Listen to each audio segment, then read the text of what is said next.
I love working with great producers, but it's an even bigger pleasure when the child of another producer gets to work with us. Welcome to the coffee of Bebeto Mamani, son of Tadasio. My name is Steve Layton, and I travel the world finding amazing and delicious coffee for you to drink at home.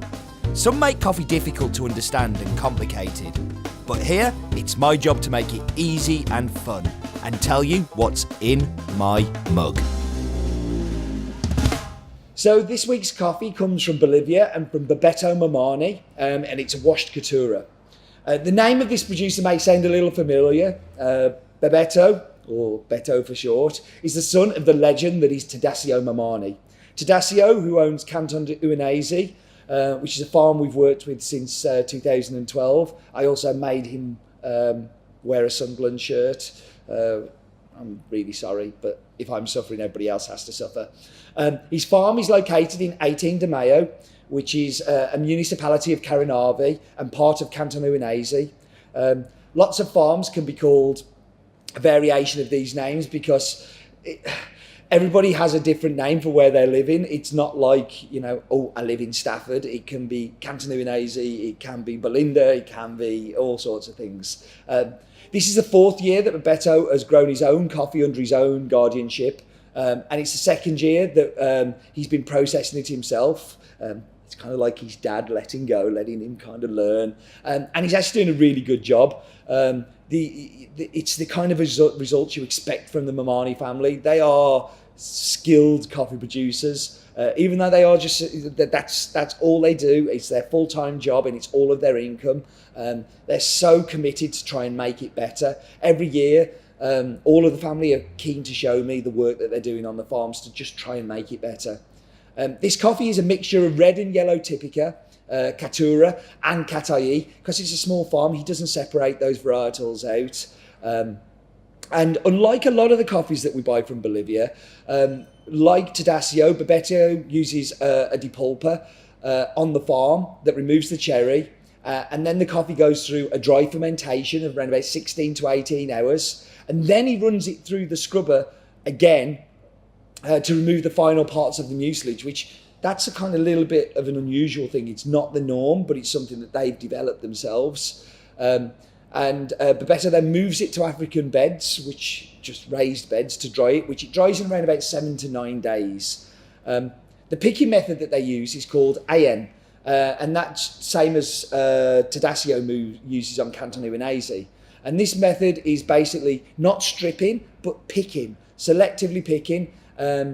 It demands a lot more labour, a lot more time, and incurs higher costs. But because the Mamanis want to improve their quality and get better prices, they see that as the best way to do it. And we see that that just improves year on year. I think in the cup, this coffee, you taste a lot of that hard work and processing. You get, sweet fruits, and it's sweet, and papaya and pomegranate, which can be a little different to the normal sweet chocolatey coffees that you get.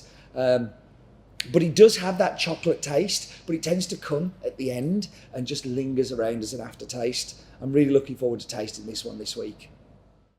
So this week we're going to focus on the tasting notes, and I want to really just kind of think about what we've written down there and why we've written it down. So the first descriptor that I have is lime, but I want you to think like sweet limes, not necessarily the intense acidity. And the best one we could come up with is, and I don't know if you've had this because it's not something you see so much, but like lime curd.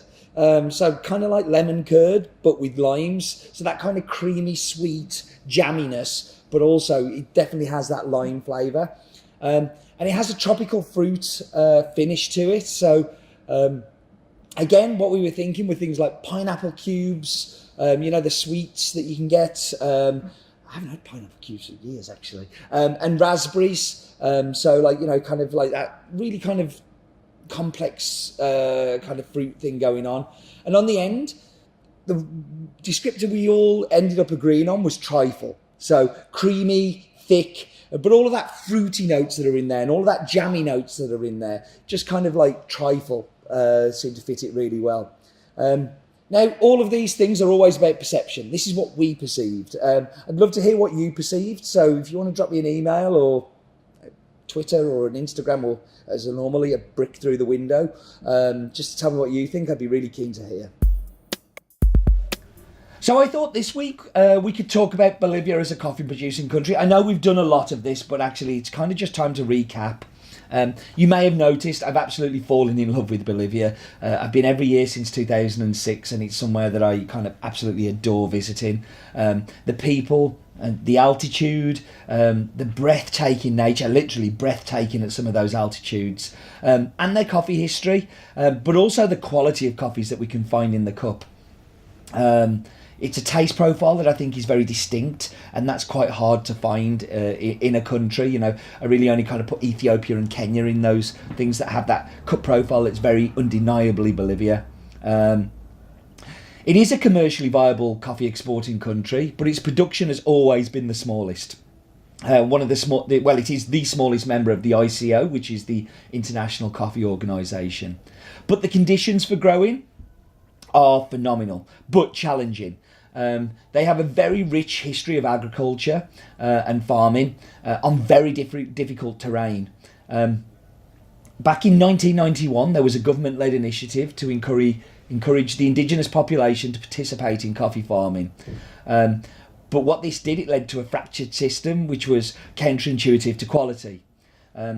Fast forward from there to 2004, there was the first ever Cup of Excellence, which was a way of improving quality and finding quality, and it was the only Cup of Excellence that was funded purely from US aid money, because the US were really trying to attack the war on drugs problem head on. But unfortunately, a new regime came in, and that was a problem.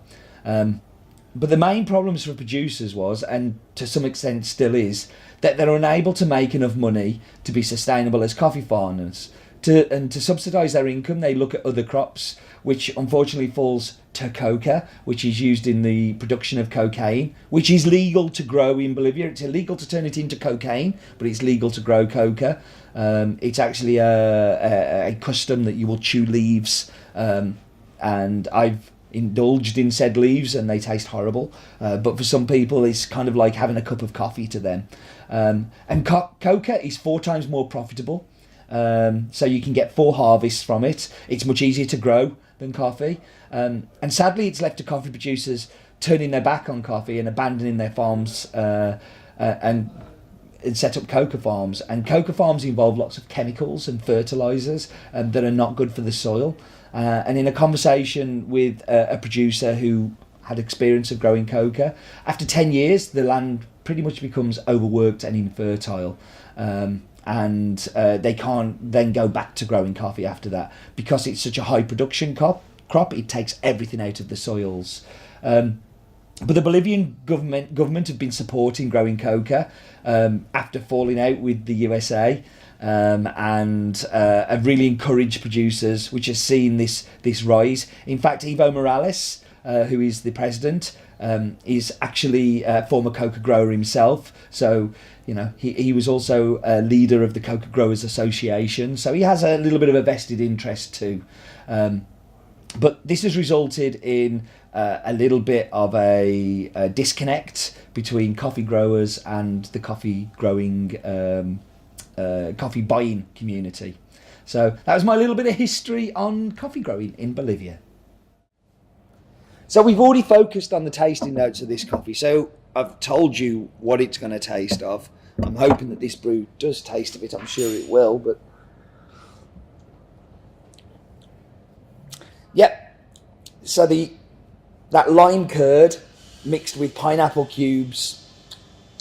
It's a complex coffee, but the creaminess at the end of it, there is a real creaminess there that just like, covers the mouth. Very, very good example of a fantastically processed, well-grown coffee. And one that I'm going to have a few more sips of. Thank you for joining me. Please do come back next week. And remember, life is too short for bad coffee.